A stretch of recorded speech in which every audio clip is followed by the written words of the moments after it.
अस्सलाम वालेकुम वरहमतुल्लाह। मैं हूं बिलाल साजिद और कमेंट्री के एक और शो के साथ आपकी खिदमत में हाजिर हैं। आज गुज़िश्ता रोज़ से पाकिस्तान में जो खबर हर हवाले से गर्दिश कर रही है वो शाहरुख जतोई का फ्री होना है शाहजेब मर्डर केस में, और सुप्रीम कोर्ट की जानिब से बरी कर देने के बाद अवाम में और ख़वास में इस खबर को मुख्तलिफ जावियों से डिस्कस किया जा रहा है। हम ये चाहते थे कि इस केस के हवाले से जो कुछ अवामी और कानूनी नौयत के पहलू हैं वो आपके सामने रखे जाएं। उसके लिए हमने ज़हमत दी हसन अब्बास साहब को। हसन अब्बास पब्लिक प्रोसिक्यूटर हैं, इस्लामाबाद बेस्ड, और रिसेंटली पाकिस्तान में जो हाई प्रोफाइल केसेस हैं उनमें इन्वॉल्व रहे हैं। नूर मुकद्दम केस में इन्वॉल्व रहे, उस्मान मिर्ज़ा केस में हसन अब्बास साहब इन्वॉल्व रहे हैं। इसके अलावा फरिश्ता मर्डर केस में भी इनका एक रोल था। हसन साहब, थैंक यू सो मच, आपने टाइम दिया। और जो सर, थैंक बुनियादी यू फॉर सवाल हैविंग हैं, मी। Thank you sir. जो पहला सवाल मैं आपसे पूछना चाहूँगा, और अवाम ये सवाल करना चाहती है, इसके बाद हम इसके कुछ कानूनी पहलू भी देखेंगे, वो ये है कि ये जो हाई प्रोफाइल केसेस हैं, आपको नहीं लगता कि इन केसेस में हमारी अदालतों का जो रवैया है वो आम केसेस से बहुत मुख्तलिफ होता है और नताइज भी बड़े वन साइडेड होते हैं? जी, मेरी ओपिनियन शायद आपसे थोड़ी डिफर करे, लेकिन इसमें मेरी ओपिनियन ये है कि अदालतों का रवैया शायद इतना मुख्तलिफ नहीं होता, लेकिन अवाम का देखने का जो तरीकाकार होता है उसको वो मुख्तलिफ होता है। जिस तरह इस तरह के बहुत सारे जो है वो मर्डर केसेस होते हैं, बहुत सारे केसेस जो हैं इससे ज़्यादा खौफनाक केसेस जो हमने अपनी फील्ड में देखे हैं वो होते रहे हैं। लेकिन होता क्या है कि जो मीडिया पे नहीं आता केस, तो उसमें ना आवाम को पता लगता है कि उसके अंदर क्या हुआ, और ना ही उसके बारे में जो है कोई रिएक्शन आता है उसके डिसीजन के ऊपर। हाँ, ऐसा जरूर होता है कि जो हाई प्रोफाइल केसेस होते हैं उसके अंदर फर्क क्या होता है आम केसेस से। फर्क ये होता है, हाई प्रोफाइल केसेस से मुराद आप ये ले लें कि जिसके अंदर कोई जो है ऐसी पार्टी इन्वॉल्व है जो कि बहुत ज्यादा रिच है या बहुत ज्यादा फेमस है, कोई पॉलिटिशियन है या कोई ऐसी जो है उसके अंदर एक्यूज है ये पार्टी। अब उसके अंदर होता यह है कि दे इंगेज गुड लॉयर्स, कि उनके जो टॉप के लॉयर्स होते हैं आपके पाकिस्तान के, वो उसके अंदर उसको इंगेज करते हैं। जब एक अच्छा लीगल माइंड, एक अच्छा लॉयर जो है किसी ट्रायल के अंदर इंगेज होता है जो कि आम ट्रायल के अंदर नहीं होता, तो वो उस ट्रायल के ऊपर असरअंदाज भी होता है, वो ट्रायल कोर्ट को अपनी तरीके से असिस्ट भी करता है। इसी वजह से उसके फैसले जो होते हैं कुछ कदर जो होते हैं वो मुख्तलिफ भी होते हैं। लेकिन ये ज़रूर है कि इन हाई प्रोफाइल केसेस के अंदर प्रेशर्स होते हैं, जजेस के भी ऊपर ऊपर ऊपर होते हैं, और जो पार्टीज होती हैं उनके ऊपर भी प्रेशर्स होते हैं। लेकिन कुछ जो ट्रायल्स मैंने अपने एक्सपीरियंस में देखे हैं उसके अंदर मैं ये कह सकता हूँ कि उसके अंदर जो फैसले हुए हैं वो काफ़ी मुनासिब हुए हैं, और उसके अंदर कोई ऐसा एलिमेंट शामिल नहीं था जिसमें कोई, अगर हम एविडेंस को देखते हुए देखें तो कोई इसके अंदर फैसला जो हो वो गलत हुआ हो या उससे बेहतर होना चाहिए था। ये जो रिसेंट फैसला है, इसको भी आप मुनासिब फैसला गर्दानते हैं कौन सा शाहरुख जतोई वाला कह रहे हैं आप? शाहरुख जतोई केस में?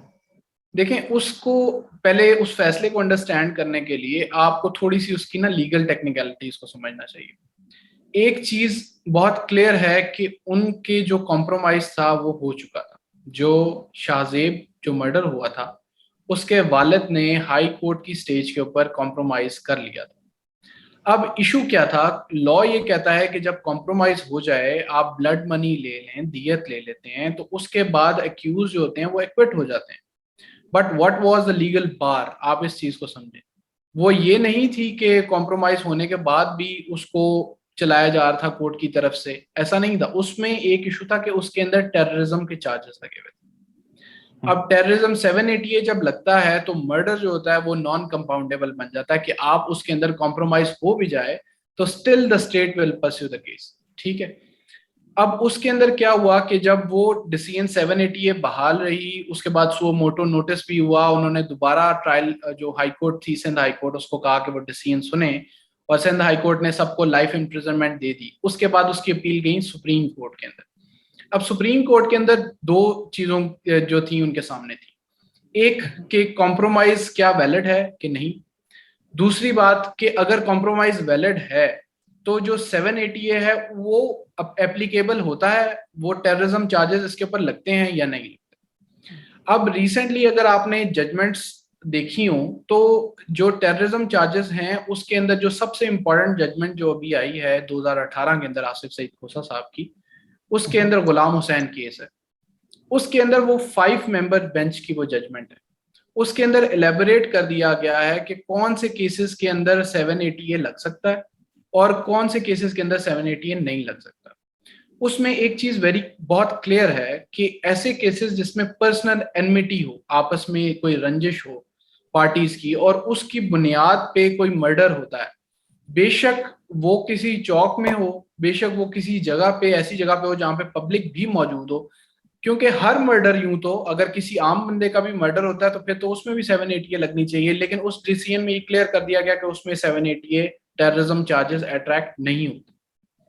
अब अगर इस केस के सिनेरियो को हम देखें तो इसकी एनमिटी स्टार्ट होती है कि जब हैरेसमेंट कॉज होती है जो डिसीज है उसकी सिस्टर के साथ, और उसकी बेसिस के ऊपर इनकी लड़ाई होती है, जो अक्यूज्ड हैं उस पार्टी के साथ आपस में इनकी जो है वो एक दफा लड़ाई होती है, वो उसको माफी मांगने का कहता है, वो माफी नहीं मांगते, फिर उसके बाद पार्टीज इन्वॉल्व होती हैं, वो सुलह कराने की कोशिश करती हैं, इवन इस हद तक कि उनकी प्राइमा फेसाई सुलह हो जाती है। लेकिन जो अक्यूज हैं वो अपने दिल में ग्रज रखते हैं, वो एनमिटी रखते हैं, और उसी एनमिटी की बेसिस के ऊपर वो उसको चेज डाउन करते हैं और उसको मर्डर कर देते हैं। अब now simply in legal terms अवाम जो है वो उसकी और ओपिनियन हो सकती है, लेकिन in legal terms as per the decision of the larger bench, ठीक है, जो बाइंडिंग है, वो टेररिज्म का केस नहीं बनता। तो उसके ऊपर, उसी के ऊपर रिलाई करते हुए जो अभी जजमेंट आई है वो 3 मेंबर बेंच की जजमेंट है। उन्होंने 5 मेंबर बेंच की जजमेंट पे रिलाई करते हुए कहा कि टेररिज्म अट्रैक्ट नहीं करता, जिसकी वजह से अगर टेररिज्म अट्रैक्ट नहीं करता तो जो एक बार थी कॉम्प्रोमाइज के अंदर वो खत्म हो गई। जब वो खत्म हो जाती है तो वो एक्विट हो गए। तो this is the basic issue in this judgement.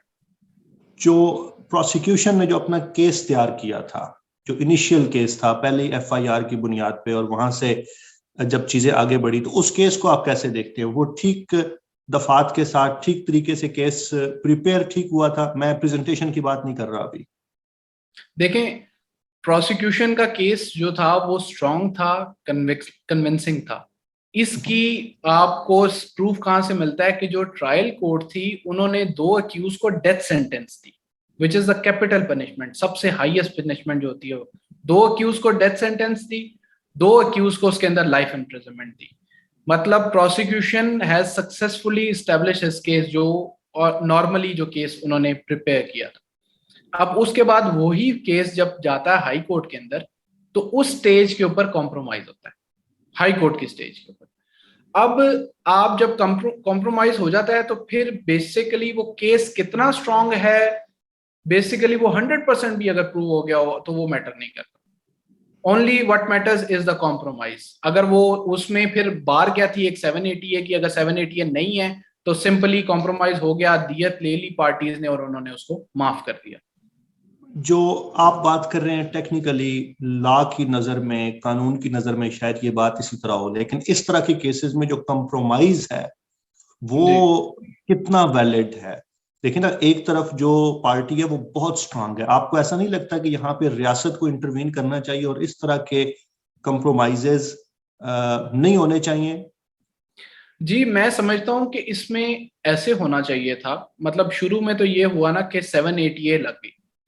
अब 780A लगने के बाद ये होता है कि मर्डर इटसेल्फ नॉन कंपाउंडेबल हो चुका था, ठीक है। स्टेट ने जो प्रोसिक्यूट किया उसके अंदर 780A उन्होंने ऐड कर दी, जिसकी वजह से वो नॉन कंपाउंडेबल बना दिया ताकि उसके अंदर कॉम्प्रोमाइज ना हो सके।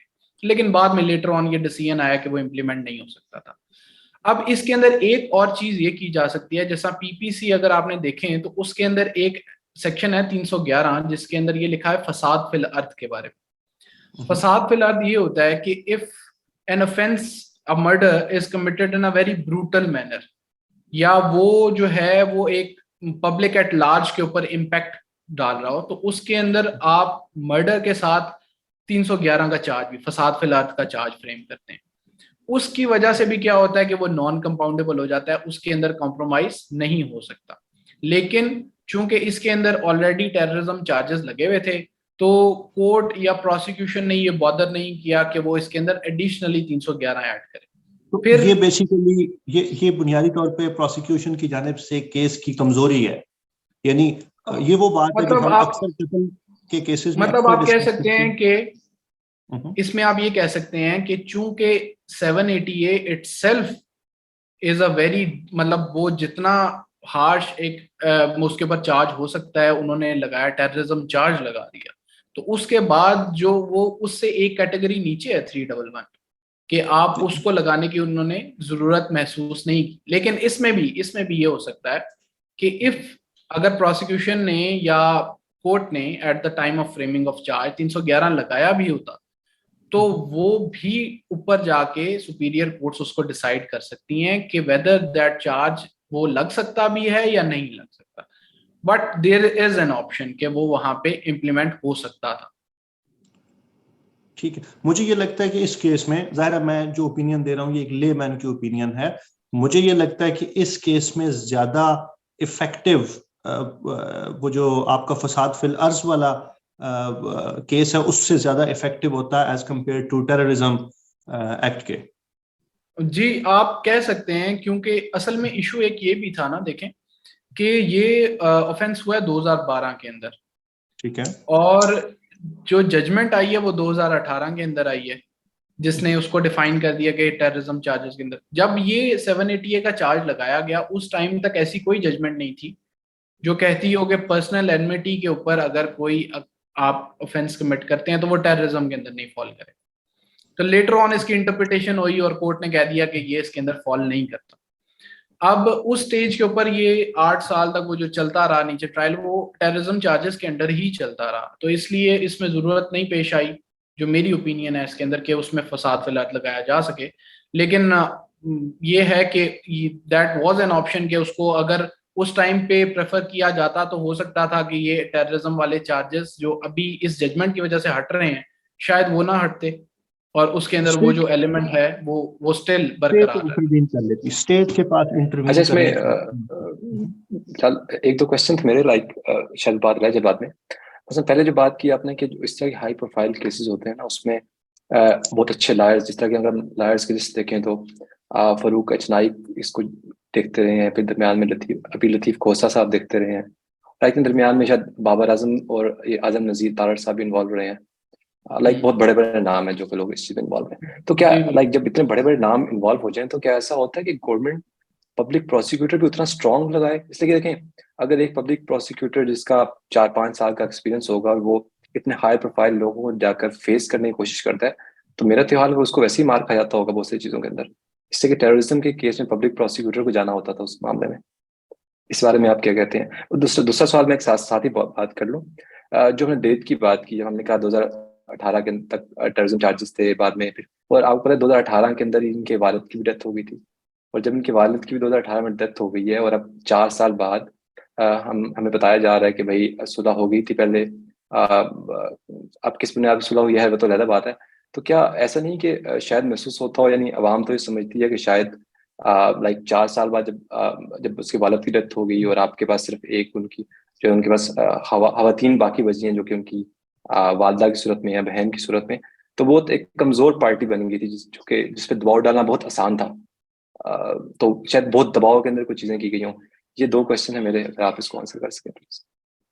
जी, इसमें पहले आपने क्वेश्चन किया कि जो लॉयर्स हैं उनके सामने प्रोसिक्यूटर्स भी उतने ही स्ट्रांग एंगेज किए जाए जो केस को काउंटर कर सके। अब बहुत सारे केसेस में ऐसा होता भी है कि स्टेट जो है वो किसी भी एक सीनियर लॉयर को भी अपना पब्लिक प्रोसिक्यूटर अपॉइंट कर सकती है, लेकिन नॉर्मली ये होता है, लेकिन ये डिपेंड्स कि ज़रूरी नहीं है ऐसा कि अगर कोई अगर अच्छा, मतलब जैसा मैं अपनी पर्सनली अगर एग्जांपल दूं तो मेरी हो सकता है इतनी स्टैंडिंग ना हो, जैसा मैंने आपको खुद बताया कि मैं ऑलमोस्ट 2 साल हुए मुझे प्रोसिक्यूशन डिपार्टमेंट के अंदर, लेकिन आई हैव मतलब प्रोसिक्यूशन के अंदर जो मैंने केसेस कंडक्ट किए उसके अंदर भी one of the best lawyers जो थे वो अक्यूज साइड से मौजूद थे। तो इट डिपेंड्स कि कौन बंदा कंडक्ट कर रहा है और उसकी क्रेडिबिलिटी क्या है। लेकिन देर इज एन ऑप्शन कि आप जो है वो सीनियर लॉयर्स जो अच्छे लॉयर्स हैं उनको भी as a public prosecutor engage करें जो कोर्ट को बेहतर तरीके से असिस्ट कर सकें। लेकिन नॉर्मली ये होता है कि जब इस तरह के केसेस होते हैं हाई प्रोफाइल के अंदर, तो उसमें पार्टीज जो होती हैं वो चूंकि इतनी स्ट्रांग होती हैं, वो इतनी रिच होती हैं कि they can pay more to the lawyers. तो नॉर्मली लॉयर्स के लिए तो ये सर्विसेज का बात है कि उन्होंने कौन एंगेज कर रहा है और कौन उनको अफोर्ड कर सकता है, ये बात होती है। हर लॉयर का ऐसा नहीं हो सकता, जरूरी नहीं है। कुछ लॉयर ऐसे भी हो सकते हैं जो कहें कि केस टू केस वेरी करता है, हम ये केस नहीं लेंगे कि हम अगर सेटिस्फाइड नहीं है, लेकिन बहुत सारे लॉयर्स जो हैं वो ये केस ले भी लेते हैं। तो उसमें अंदर ऐसा हो सकता है कि स्टेट भी जो है वो एक्सपेंसेस अपने खर्च करके कोई अच्छे लॉयर्स एंगेज करें, और ऐसा होता भी है। लेकिन बहुत सारे केसेस के अंदर वो उस तरह से परफॉर्म नहीं कर पाते। हमारा अलमिया भी ये है कि हम जो स्टेट के एक्सपेंसेस पे लोग चल रहे होते हैं वो कम ही परफॉर्म करते हैं, और जो आम बंदा होता है जो प्राइवेट सेक्टर में होता है ज्यादा अच्छा परफॉर्म कर रहा होता है। माजरत अच्छा, के साथ एक दरमियान में मैं अच्छा, आखिरी टाइम पे कोई ऐसा केस आप एग्जांपल के तौर पे कोट कर सकते हैं जहां पे हमारी स्टेट ने अच्छा वकील हायर किया हो किसी हाई प्रोफाइल केस में? जी, इसमें एक एग्जांपल ये है कि मुंबई हमला केस जो इधर चल रहा है एंटी टेररिज्म कोर्ट के अंदर, still it is on going on in Islamabad ATC court. उसके अंदर लाहौर के बहुत अच्छे एक लॉयर हैं अकरम कुरैशी साहब, उनको as a public prosecutor appoint किया गया है कोर्ट की तरफ से। इसी तरह से और भी बहुत सारे केसेस हैं, जिस तरह नसीरुद्दीन नैयर साहब हैं, उनको पब्लिक प्रोसिक्यूटर हायर किया गया स्टेट की तरफ से। तो कुछ केसेस हैं, सब नहीं कह सकते, लेकिन बहुत सारे केसेस ऐसे हैं जिसमें स्टेट के इंटरेस्ट इन्वॉल्व होते हैं, तो स्टेट उसके अंदर अच्छे लॉयर्स भी इंगेज करती है। लेकिन अनफॉर्चुनेटली इन केसेस के अंदर चूंकि प्राइवेट पार्टीज अपने कॉन्सल्स इंगेज कर रही हैं, तो स्टेट ने उसमें अंदर अपना कोई अच्छा lawyer as a prosecutor engage किया होगा, लेकिन वो शायद उस तरह से परफॉर्म नहीं कर सका, या कुछ उसके बारे में मैं कह नहीं सकता। आई थिंक ये बहरहाल भी एक खैर, वजह है वहां के गुस्से की। अच्छा, मेरा मेरा एक क्वेश्चन है हसन आपसे। अभी ये एक आपने समय एक पूरी पहले वो दूसरे क्वेश्चन का आंसर हो जाए, आई बिलीव वो मिस जी हो जाएगा मैं फिर ठीक बाद है में। सर। तो हाँ जी, स्किप हो जाएगा। अच्छा, दूसरे क्वेश्चन की आपने जो बात की ना कि कॉम्प्रोमाइज, अब कॉम्प्रोमाइज बेसिकली ये नहीं देखा जाएगा कि 2018 के अंदर उसके फादर की डेथ हो गई थी और आफ्टर द डेथ वो कॉम्प्रोमाइज इनइफेक्टिव हो गया, ऐसी बात नहीं है।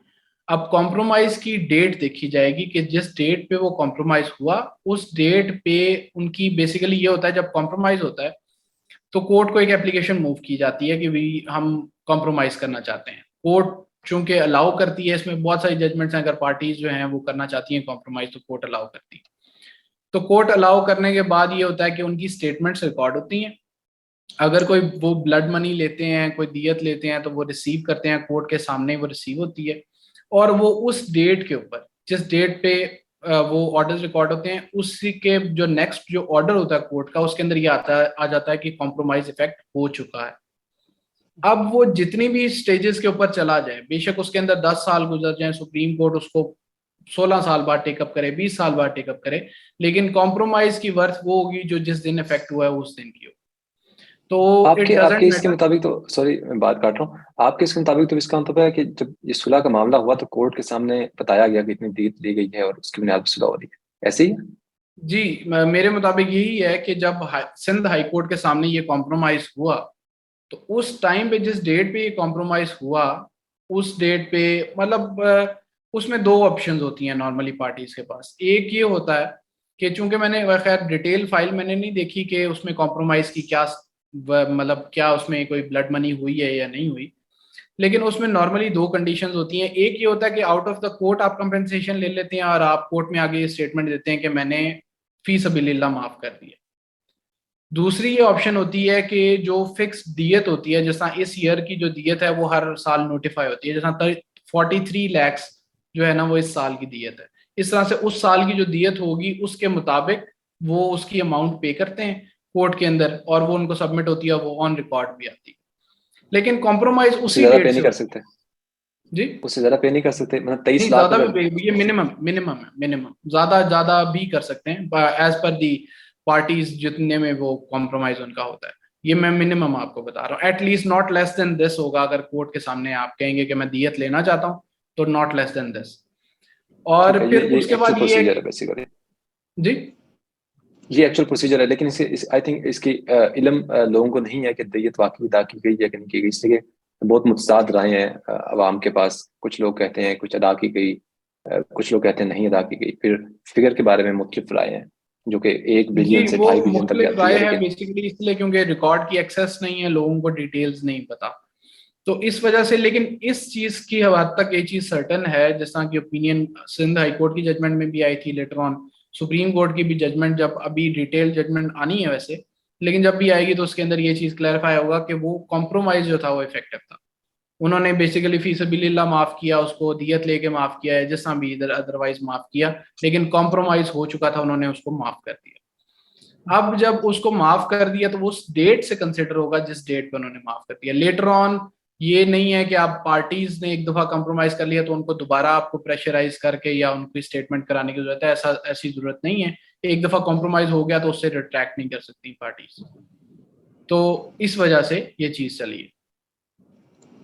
अच्छा हसन, मेरा क्वेश्चन ये है कि अगर आप ऑब्जेक्टिव देखें क्रिमिनल जस्टिस के, तो प्रिवेंशन ऑफ अ क्राइम भी एक उसके अंदर ऑब्जेक्टिव है। अब जो ये जी रीसेंट वर्डिक्ट आया है सुप्रीम कोर्ट का, इसके अंदर आप किस लिहाज से देखते हैं कि किस तरीके से इन फ्यूचर हम एंटिसिपेट करें कि इस तरह के क्राइम्स दोबारा नहीं होंगे? अगर तो वो टेररिज्म की उन्होंने डेफिनेशन डिफाइन कर दी, सारी चीजें डिफाइन कर दी, लेकिन असल काम आपका तो जो भी आपका क्रिमिनल जूरिस्प्रूडेंस है वो तो इस चीज को ये कह रहा है कि आप किस तरीके से फ्यूचर में इन चीजों से बचा जाए जो सोसाइटी को हार्म पहुंचाएं। तो ये पॉइंट जो है कि prevention of crime in future, ये इस चीज को कैसे इस्टेब्लिश करेगा सुप्रीम कोर्ट और आपकी बाकी अदारे? और अगर तो उन्होंने वो टेररिज्म की वो डेफिनेशन एक्सप्लेन कर दी है, और अगर इस केस के आप फैक्ट पढ़ें, तो टेरर तो क्रिएट हुआ उस एरिया के लोगों में, उस फैमिली को भी एक लॉस से गुजरना पड़ा। तो मैं इस बात पे थोड़ा सा आपसे एग्री नहीं करती, आप इसका आंसर दे दें, फिर मैं आगे इसको जो है वो कंटिन्यू करती हूँ।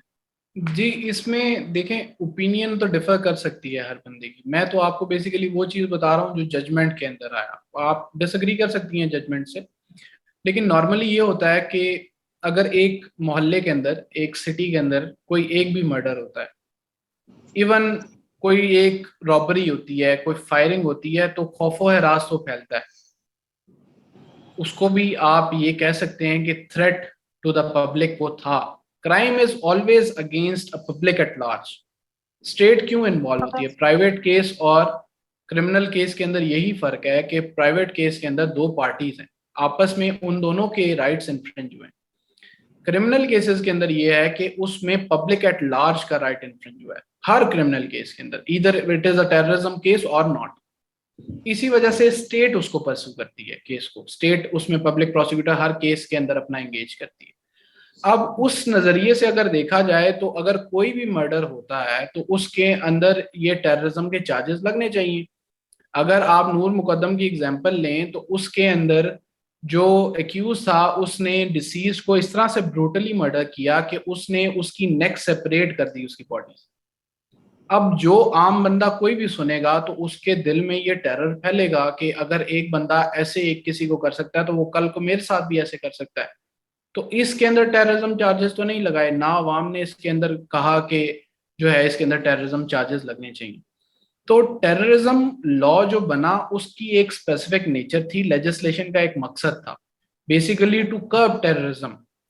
अब वो टेररिज्म को जब जजमेंट में डिफाइन करते हैं तो वो कैसे डिफाइन करते हैं कि जी कोई ऐसा ग्रुप हो जो इस तरह से वर्क कर रहा हो कि वो पब्लिक एट लार्ज को ही थ्रेट करना चाहता हो। जैसा वो आप जो है वो सेक्टेरियनिज्म पे आ जाएं, कोई रिलीजियस जो है उस माइनॉरिटीज के साथ आप कोई करें, कोई ग्रुप्स हैं जो स्टेट के इन जो है उसके अफेयर्स को आप करें।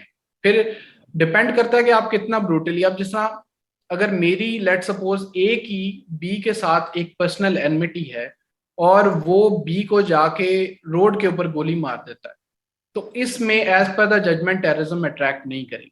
लेकिन एक बंदा जो ए की और बी की दुश्मनी है वो जाता है बी को मारने के लिए, बी के ऑफिस में एंटर होता है और फायरिंग करनी शुरू करता है, सामने उसके जो बंदा आता है उसको सबको फायर कर देता है, जो जिसको गोली लगती है। अब नाउ दिस इज समथिंग कि उसने विदाउट एनी डिस्क्रिमिनेशन और विदाउट एनी एनमिटी बाकियों को भी मर्डर करना शुरू कर दिया, just to cause and terrorize the public. तो यहाँ पे एक डिफरेंस क्रिएट होता है जो कि जजमेंट की सूरत में इंटरप्रिटेशन होती है लॉज की, और फिर उसके बाद उनकी इंप्लीमेंटेशन होती है कि वो लेजिस्लेचर का मकसद देखते हैं कि उनकी इंटेंशन क्या थी इस लॉ को लाने के लिए, और फिर उसके मुताबिक आगे चीजें चलती हैं।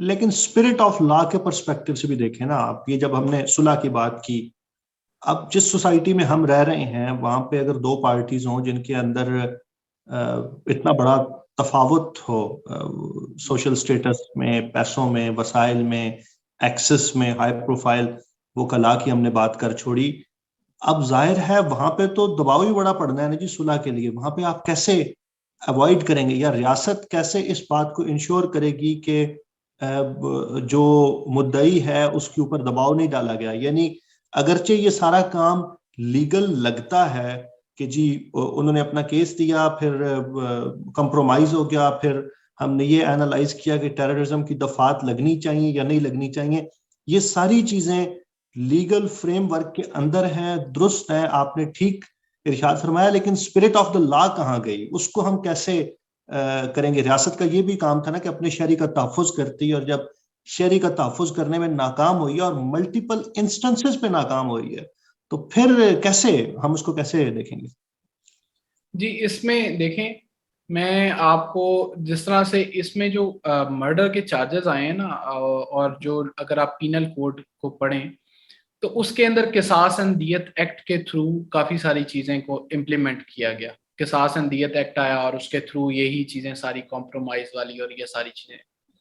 अब किसास एंड दियत एक्ट जो है वो बेसिकली इस्लामिक लॉ पे बेस करता हुआ है कि इस्लामिक लॉ में अंदर जो दियत का कॉन्सेप्ट था, जो किसास का कॉन्सेप्ट था, जो अर्श, दामान, अफू, ये सारी कॉन्सेप्ट थे, वली का कॉन्सेप्ट था, उस सब को इनकॉर्पोरेट किया गया। अब उस लॉ के अंदर बेसिकली कोई डिस्टिंक्शन नहीं रखी गई कि अगर पार्टी स्ट्रांग हो, रिच हो, सोशल स्टेटस हाई हो तो उसके साथ डिफरेंटली ट्रीट किया जाए, और पार्टी अगर जो है वीक है उसके साथ डिफरेंटली ट्रीट किया जाए। हमेशा से प्रिंसिपल्स तो यही रहे, और हम भी एज सोसाइटी भी ये कहते हैं कि इक्वली ट्रीट किया जाए। अगर गरीब के साथ इक्वली ट्रीट करें तो अमीर के साथ भी उसी तरह से ट्रीट किया जाए। अब होता क्या है कि इसके अंदर जहां पे स्टेट ने अपने सिटीजन्स को प्रोटेक्ट करना है, स्पिरिट ऑफ लॉ इसकी ये है, वहीं पे स्टेट ने अक्यूज को फेयर ट्रायल का राइट भी देना है। वहां पे ये इशू है कि अब जब मैं हाई प्रोफाइल केसेस कर रहा था तो उसके अंदर अक्यूज जो है उसके बहुत ज्यादा राइट्स होते हैं एक लॉ के अंदर। मतलब हमेशा से आपने भी ये चीज सुनी होगी कि अगर 100 गुनहगार भी छूट जाएं लेकिन एक बेगुनाह को जो है वो सजा नहीं मिलनी चाहिए। एक बेसिक प्रिंसिपल है कॉमन लॉ का भी, इस्लामिक लॉ का भी, और चीज। अब उसमें होता ये है कि उस हाई प्रोफाइल केसेस में जब हम कंडक्ट कर रहे थे तो वो तब भी उनका ये ग्राउंड था कि जी हमें तो जस्ट इसलिए, हम तो इनोसेंट हैं, हमें जस्ट इसलिए सजाएं दी जा रही हैं क्योंकि हमारा केस हाईलाइट हो गया है, हम जस्ट अमीर हैं तो इस वजह से जी हमें जो है पब्लिक पे आ गया, मीडिया पे आ गया, हमें जस्ट इसलिए तो सजा ना देना, हमें इसलिए सजा दें कि हमारे खिलाफ एविडेंस आता है तो हमें सजाएं दें, लेकिन इस बेसिस पे ना दें कि हम अमीर हैं तो हम कॉम्प्रोमाइज भी ना कर सकें, हम और भी हमारे राइट्स को आप इन्फ्रिंज करें, उन हमारे राइट्स को कर्टेल करें। तो बेसिकली लॉ के अंदर ऐसी कोई चीज नहीं है जो डिफरेंस क्रिएट करे। इस चीज को मैनिपुलेट भी किया जाता है, आई एग्री कि वो चीजें मैनिपुलेट भी होती हैं, वो प्रेशर्स भी होते हैं, उसके अंदर सब कुछ होता है, अल्टीमेटली उसका कोई रिजल्ट भी उनकी फेवर में आता है। लेकिन ये है कि हम जब जो लॉ को फॉलो करने लगते हैं तो फिर वो चीजें रह जाती हैं, और फिर जो जिन्होंने बेनिफिट लेना होता है वो उनके लिए हमेशा थोड़े बहुत गैप्स होते हैं लॉ के अंदर, जिसको एक्सप्लॉइट करते हुए चीजें जो होती हैं वो सॉर्ट आउट हो जाती हैं। आई थिंक जैसे असल अभी बात भी फिर वहीं आप रह देखते गई। हैं जी। मैं कहा असल बात फिर वहीं रह गई जो बिलाल ने बात की थी कि आपकी सब बातें बजा, लेकिन जो हम जो कह रहे हैं यार कि जो यहाँ पर लोअर एंड पे है, जो जिसके पास इतना पैसा नहीं है, उसको लाइक क्या कहते हैं, आपका मुल्क कैसे प्रोटेक्ट कर सकता है, लाइक उसको कैसे बचा सकता है कि वो उस पैसे के दबाव, देखिए देखिए वो हम पहले बात करते थे ना समरा के टेररिज्म की बात जो हम कर रहे थे, तो लाइक मुझे भी डर लगता है कल कोई मेरे से अमीर आदमी आया मुझे क्या गोली मार दे और के पैसे दे के छुड़ा दे कि चलो भी, या प्रेशर डाल के ऊपर, लाइक हर एक को डर है ना, तो पूरे पाकिस्तान हर बंदे को डर है यार कि अगर ये बात है तो कोई भी अमीर आदमी उठेगा, आज वहां से बच गया तो कल किसी और को गोली मार देगा अल्टीमेट। देखिए एक और बंदा मसलन अगर औरंगजेब खान साहब चले, वो तो फिर भी एक डीएसपी थे या जो भी थे, लेकिन कम से कम एक होतेदार थे, आला होतेदार थे। अगर एक गरीब आदमी जो लाइक सिंध के अंदर बहुत सारे हारी किसान हैं, वो पंजाब के अंदर, बलूचिस्तान में, हर जगहों पर जिनको दिहाड़ी मिलना मुश्किल है, वो लोगों के लिए आप 10 15 20 40 10 1 2 साल की दिहाड़ियों का बंदोबस्त कर दें और बंदा मार दें, तो लाइक कौन पूछने वाला है? तो देयर मस्ट बी समथिंग जहां पर हम कह सकें यार कि ऐसे केसेस के अंदर कोई वाली वारस होना चाहिए। अगर उस बंदे का वाली वारस कोई मुल्क के अंदर, यानी कि कोई उनका रिश्तेदार एग्जिस्ट नहीं करता, तो देन स्टेट इज रिस्पॉन्सिबल। और स्टेट को जो असल आई थिंक वजह ये है जिसकी वजह से ना पूरी मुल्क के अंदर थोड़ा क्योस वाली कैफियत है, पूरी लोग थोड़े they feel like everyone feel like insecure के कल आज ये हो रहा है तो कल हमारे साथ होगा। और तब हमको ये ला वाली बात बताकर हमको चुप करा दी जाएगा कि अल्टीमेट ला में ये अगेन ये वही बात है जो इमरान खान और ये नवाज शरीफ की जंग चलती है। सॉरी मैं इसको दरम्यान में ले आया, लेकिन कि नवाज शरीफ कुछ साबित नहीं हुआ, लेकिन इमरान खान साहब कहते हैं कि वो चोर हैं और लोग भी समझते हैं हम चोर हैं।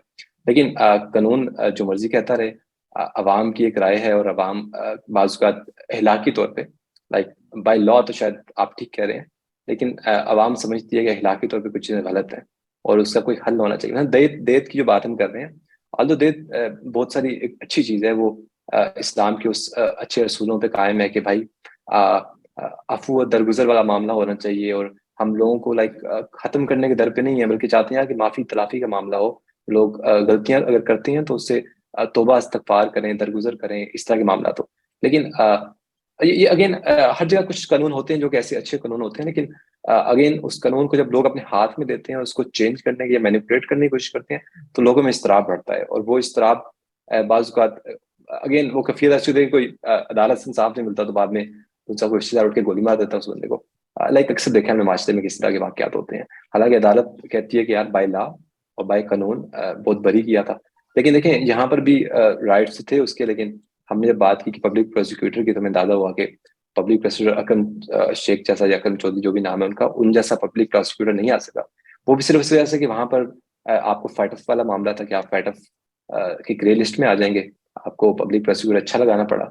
और जहां पर तो अवाम की ग्रे लिस्ट में आना था तो अवाम की ग्रे लिस्ट किसी पे था। मैंने जब हसन साहब से जब मैंने क्वेश्चन पूछा ना कि आप एग्जांपल्स देंगे जहां पे स्टेट ने प्रोसिक्यूटर, तो इन्होंने जो सबसे पहली एग्जांपल दी ना वो बम्बई अटैक्स थे।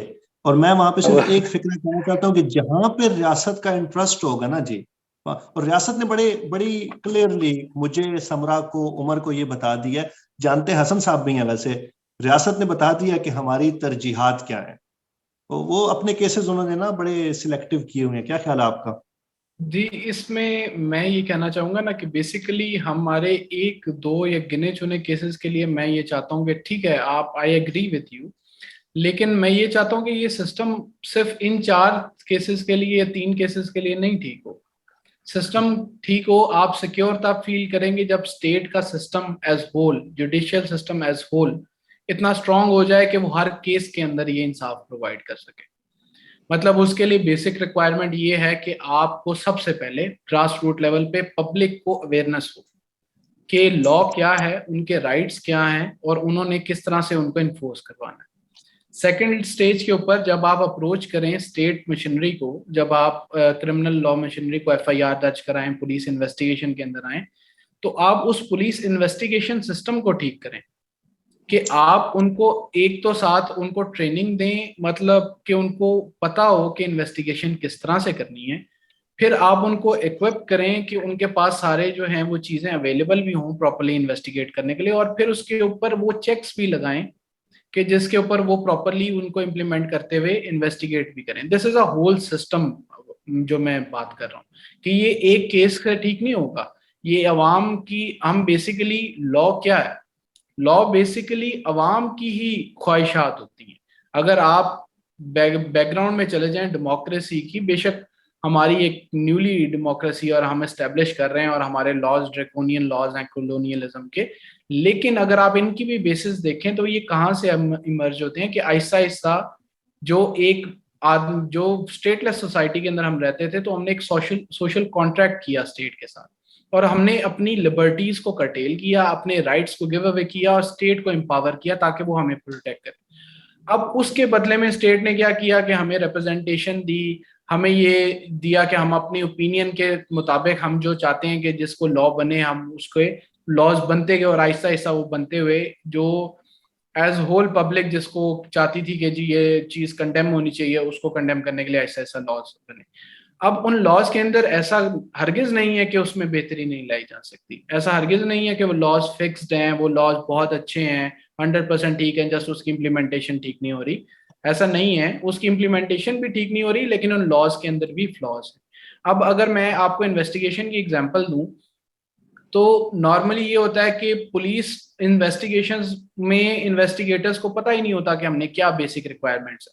जैसा एक छोटी सी एग्जांपल ये है कि हमारे पास बहुत सारे केसेस आते हैं जिसके अंदर वीडियो एविडेंस होता है। अब video evidence as per the law वो उसको ऑथेंटिक नहीं माना जाता जब तक उसका फोरेंसिक एनालिसिस ना हो, जब तक उसका सोर्स ना पता हो, जब तक उसके अंदर ये ना पता हो कि वाकई जो मैं नजर आ रहा हूँ मैं ही हूँ और जो आप नजर आ रहे हैं वो आप ही हैं। तो ये बेसिक रिक्वायरमेंट इधर या तो इन्वेस्टिगेशन ऑफिसर को पता नहीं होगी कि उसने जजमेंट नहीं पढ़ी होगी सुप्रीम कोर्ट की, कि वो कहता है ये मेरा काम नहीं है, ये लॉयर्स का काम है, ठीक है, या फिर उसके पास इतने रिसोर्सेज नहीं है।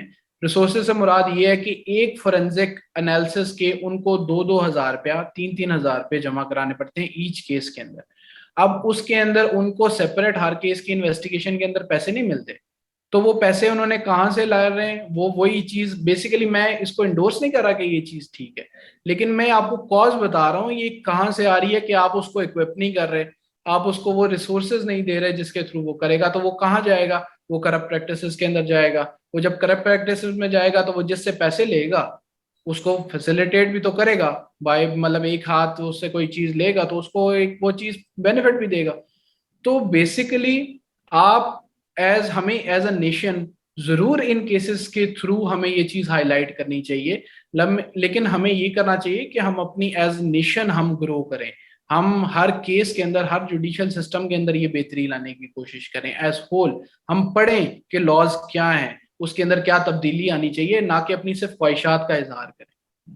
मैं आपकी बात से प्रिंसिपली एग्री करता हूं, और मैं इस पे जो इवन जो रिसेंट केस है इसमें भी मैं हमेशा ये कहता हूँ कि जितने कत्ल के मुकदमात होते हैं, आप इन्हें क्या कहते हैं, फौजदारी मुकदमात कहते हैं ना, जिनके लिए फौजदारी क्रिमिनल केसेस फौजदारी होते हैं उर्दू में। हाँ जी। तो जितने इसमें जो बुनियादी मसला होता है वो ये होता है कि जब खुदा न खास्ता इस तरह का वाकया हो चुका होता है और आप पुलिस के पास जाते हैं, तो जो आपके साथ वाले लोग होते हैं वो आपसे कहते हैं कि इस पर फलाने वाला भी लगा दो, फलाने वाला भी लगा दो, ये भी कर। तो आप बेसिकली क्लेम्स इतने बड़े कर बैठते हैं जो बाद में आप कोर्ट में प्रूफ नहीं कर सकते। और अगर कहीं से भी जो बेनिफिट ऑफ डाउट है वो अगर मिलना है तो वो अक्यूज्ड को मिलना है, वो मुलजिम को मिलना है, आपको बेनिफिट ऑफ, तो उसकी यानी वो जो पहली जो FIR जहां पे आपने दर्ज कराई उसमें बहुत ज्यादा केसेस में, एटलीस्ट मेरी ऑब्जर्वेशन ये है कि बहुत दफा जो कत्ल के मुकदमात हैं वो लोग उस पहली FIR के ज्यादा पुरजोश अंदाज में दर्ज कराने की वजह से उसको ठीक तरीके से साबित नहीं कर पाते। जी, मैं आपको इंडोर्स करते हुए इसमें एक बात ऐड करना चाहूंगा कि इसमें बहुत सारे तमाम मर्डर के अलावा तमाम फौजदारी मुकदमा जो क्रिमिनल केसेस होते हैं उसके अंदर यही होता है कि एक बंदे की 2,000 रुपए की चोरी होगी तो वो लिखवाना चाहेगा कि मैं 40,000 लिखवा। जी हाँ। एक बंदे का अगर कोई कमिट हुआ है, मतलब लेट सपोज उसका कोई करीबी रिलेटिव जो है वो मर्डर हो गया है, हम उसको सिंपथीज हमारी हैं, लेकिन अब वो उसके अंदर ऐड करे कि मेरा एक कजन और मेरे चाचू भी मौके में मौजूद थे जिन्होंने देखा कि उसने पिस्टल निकाली और उसको फायर मार दिया, और वो चाचू उस टाइम बैठे हुए थे गुजरांवाला के अंदर, इस्लामाबाद में मौजूद भी नहीं थे। तो जब वो उस टाइम पे नाम तो आपने डाल दिया, लेकिन बाद में जब उसकी लोकेशन निकल पाएंगे तो वो कहीं और की आएगी। और एक ऐसा बंदा जिसने अक्रेंस अपनी आंखों से नहीं देखी वो कभी भी उसको चीज को प्रूफ नहीं कर सकेगा। उसके ऊपर जब भी 3 से 4 10 सवाल करेंगे, 20 सवाल करेंगे, तो अगले 19 सवालों का जवाब शायद ठीक दे दे, 20वें सवाल में ऐसा जवाब देगा जो आपको पता लग जाएगा कि ये बंदा वो वहां पे मौजूद नहीं था। तो बेसिकली इशू यहाँ पे आ रहा है, यही मैं कह रहा हूँ कि आप जरूर स्टेट के भी गलतियां हैं, लेकिन स्टेट कहाँ से बनती है, स्टेट अवाम से बनती है, स्टेट नेशन से बनती है। हम बेसिकली अपने अपने सिस्टम को बेहतर तब कर सकते हैं जब हम अपने आप को भी बेहतर करें, हम ये प्रैक्टिसेस को छोड़ें और हम अपने राइट्स को भी फिर इन्फोर्स करवाएं। हम अपने, अगर हमारे साथ कोई गलत कर रहा है तो हम उसके लिए प्रोटेस्ट भी जरूर करें और फिर दूसरे लोग उसको सपोर्ट भी करें। लेकिन अगर हम गलती पे हैं और हम खुद गलत कर रहे हैं और फिर हम चाहते हैं कि सिस्टम ठीक हो जाएगा, तो ऐसा हो नहीं सकता। इसी वजह से ये इशू आ रहा है कि हम लोग बेसिकली इंटरनली करप्ट हो चुके हैं एज नेशन। मैं ये समझता हूँ कि हम इंटरनली करप्ट हो चुके हैं। Thank you so much Hasan, बड़ी अच्छी डिस्कशन रही। मैं काइंड ऑफ हम ये चाहते थे कि ये नैरेटिव लोगों के सामने आए। और दूसरी बात यह है कि आम आदमी के जहन में जो सवालात हैं उनको जो लोग कानून जानते हैं, जो लोग लॉ को अच्छी तरह अंडरस्टैंड करते हैं, उनकी तरफ फेंका जाए। हमने कोशिश की कि आपकी तरफ आम आदमी के अंदाज में सवाल फेंके जाएं ताकि आप हमें आंसर कर सकें उसका।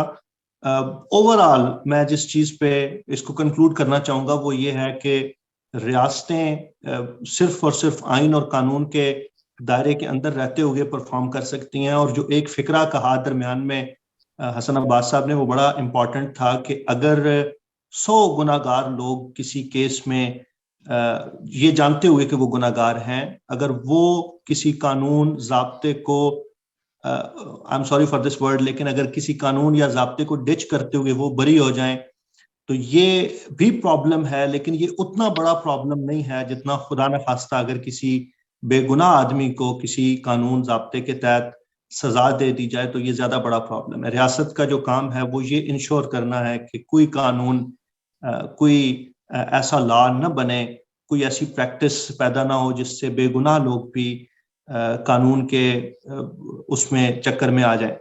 मेरे ख्याल में इसको यहाँ कंक्लूड करते हैं। Thank you so much sir, आपने ज्वाइन किया। उमर आपका, समरा आपका बहुत शुक्रिया। आप लोग इस हवाले से अपना फीडबैक दीजिए और मिलते हैं अगले प्रोग्राम में। बहुत शुक्रिया।